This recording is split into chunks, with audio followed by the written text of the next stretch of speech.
Voici, de mon point de vue, l'une des histoires les plus touchantes que l'on peut trouver dans l'abondante mythologie des Grecs, l'histoire d'Endymion. Endymion était un jeune berger d'Élie, d'une région à l'ouest du Péloponnèse. Le garçon était affligé d'une intimidante beauté. Je dis bien affligé car cette beauté lui fut hélas fatale, comme cela devait arriver souvent en ces temps reculés, où le fort pouvait, sans honte ni reproche, s'emparer de ce qui lui plaisait et abuser de son avantage. Selon une tradition, Endymion transperça de sa beauté le cœur de Sélénée, la déesse de la lune. Celle-ci obtint de Zeus que le beau jeune homme soit à jamais plongé dans un sommeil sans fin qui l'empêcherait de vieillir. Ainsi il dormait étendu au fond d'une grotte où la lune venait chaque soir admirer sa beauté, pousser d'abondants soupirs amoureux et couvrir de baisers son visage à jamais jeune.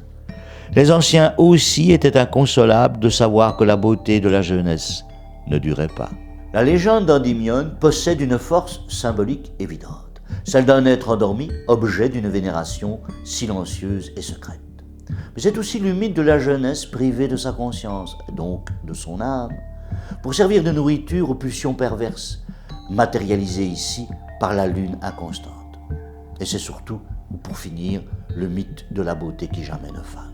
Abondamment utilisé dans la littérature, le mythe a nourri aussi l'imagination de nombreux sculpteurs et peintres, comme cette version anonyme romaine, vieille de 19 siècles, et exposée au Palais Royal de Stockholm, le plus vieux musée du monde. L'histoire est également souvent représentée sur les sarcophages des premiers chrétiens, car le jeune berger endormi symbolisait une mort qui n'avait rien de définitif, mais plutôt vue comme un sommeil avant la résurrection du dernier jour.